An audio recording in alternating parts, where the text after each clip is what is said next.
Alright, so as I said, I'm not home, so I'll try and make these at the best time possible. Still watching all of the World Cup games. I'm gonna do day 9, then I'm gonna go to sleep. Then when I wake up, I'll do 10 and 11 before 12. So, day 9 saw the US top their group. They played well against Australia. Australia might feel a little bit hard done by not getting something out of it, with the penalty shouts and all. Burgers and Freedom scored the 2 goals. I'm kidding. Freeman scored the goal for the US. Obviously, the first goal is an own goal. A great play from Balogun again. He's looking very good, very well-rounded, top class. He's playing his cards right. He could be looking at a move. But yeah, the US are playing very well. Now they know they're playing in Santa Clara against a third-place team. They can rest their players against Turkey. We'll get into in a second. And yeah, it was an all-around pretty good game.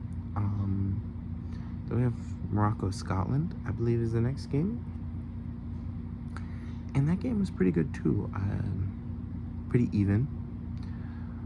Morocco scored very early on, and then it was very cagey, very back and forth, with Scotland unlucky to lose that game.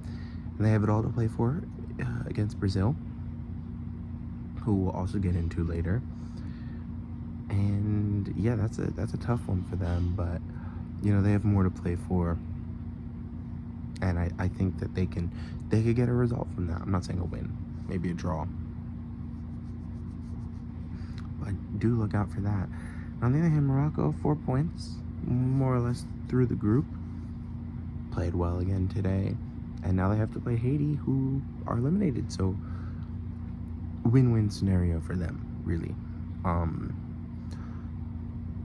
Good for them to go out there and get the win that they needed to get against Scotland, to prove that finishing 4th in the last World Cup wasn't just luck, that you deserve to be up there with the best. They're doing what they should be doing. Now, the next game after that is Brazil-Haiti. Brazil played well today. Haiti, they put up a fight. Unfortunate the group they get drawn in. I'm excited to see them again in CONCACAF and in World Cup, and even future World Cups, maybe even. Credit to them for getting this far with the situation that they're in, not playing at home ever.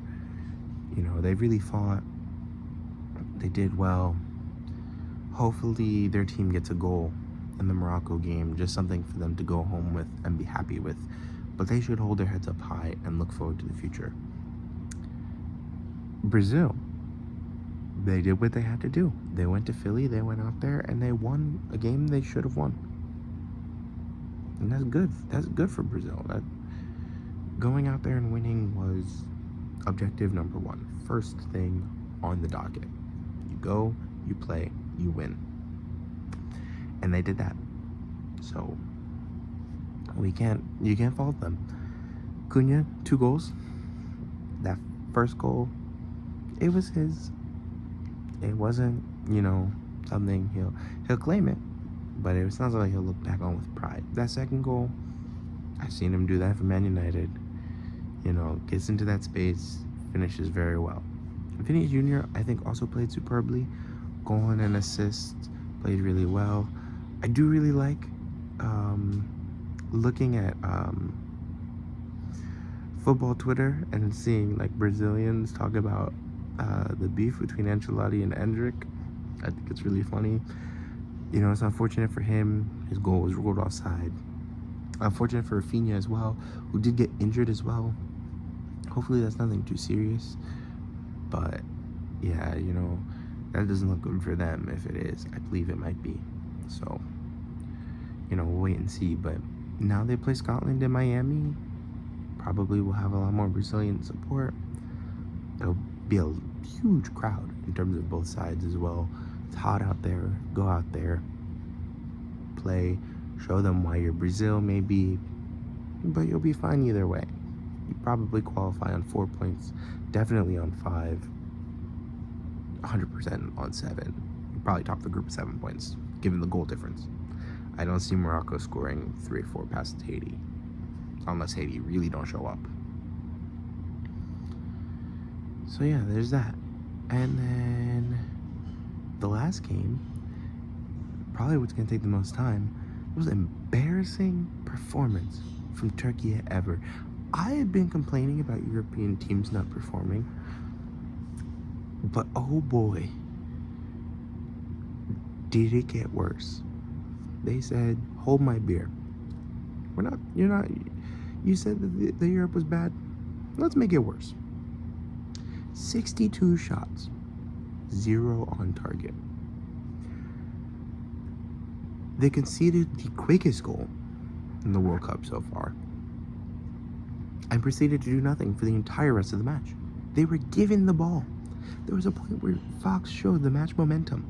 There's a little spike right at the beginning where Paraguay scored. And the whole rest was Turkey momentum, like a roller coaster wave.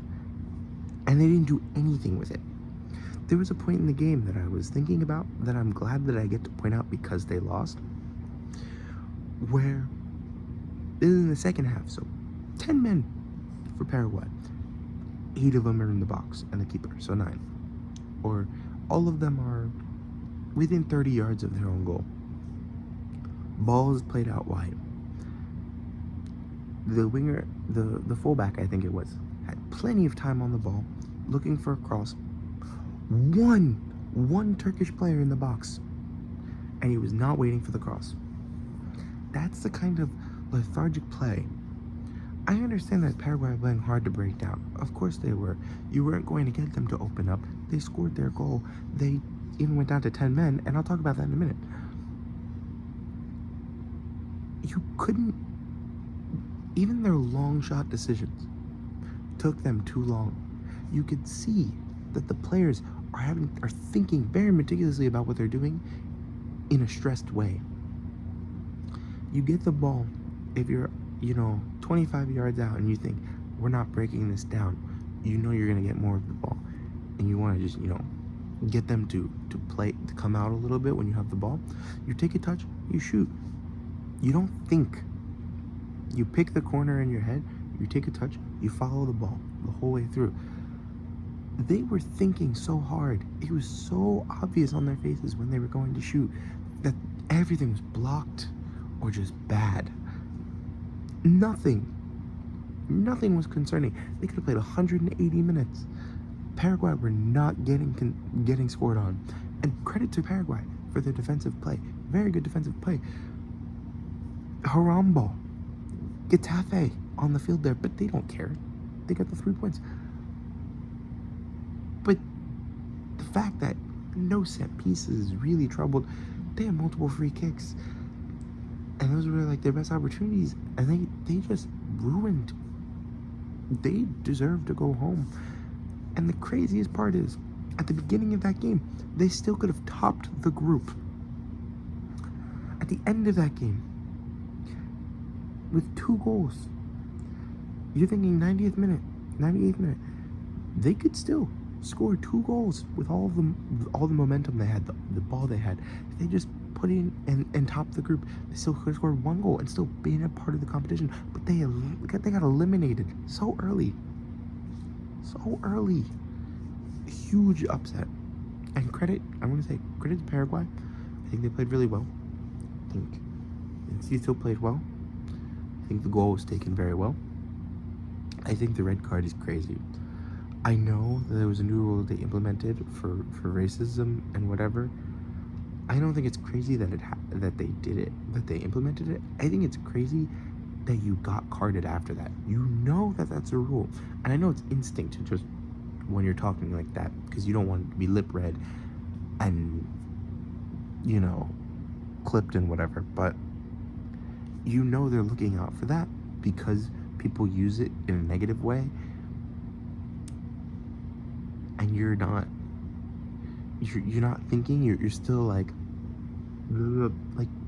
come on, Use your brain. That's such foolish play. That's such foolish play from Miguel Almiron, who's a veteran. You know, he played at Newcastle.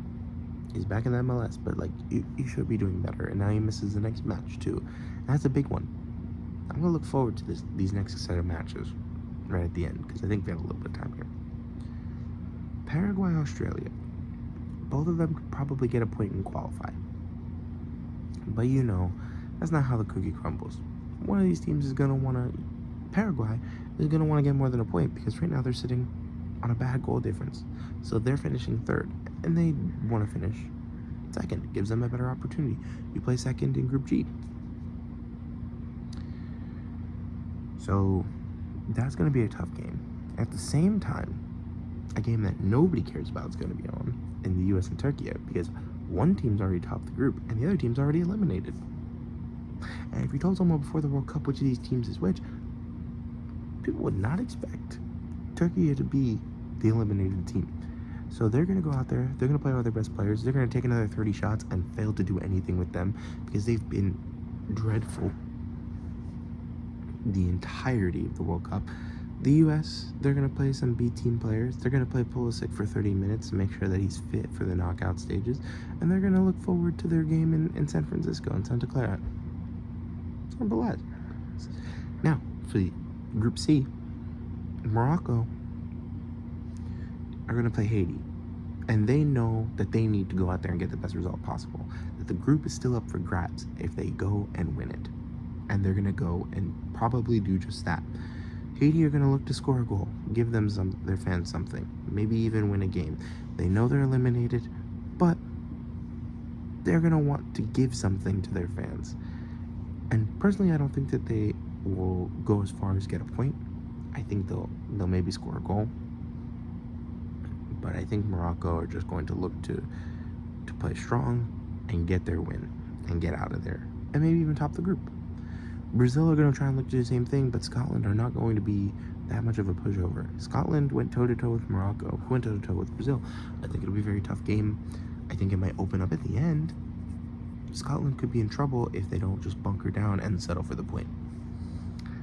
Because the point helps both teams, obviously, but it helps Scotland out a lot more than it helps Brazil.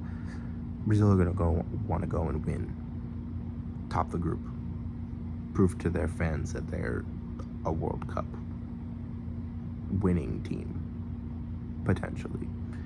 And so they're going to want to go out there and hit them. And the good thing is Scotland aren't going to back down from that challenge. They're going to go out there and they're going to try and prove themselves as well. They might be bunkering down for long periods of time, but at the same time, they're going to make sure it stays a close game. And I think that'll be really exciting to watch. So yeah, that's all I have to say about that. Come back tomorrow where I talk about Day 10. And I got a lot to say about that, so I'm excited to see it. Like and subscribe for more. See ya.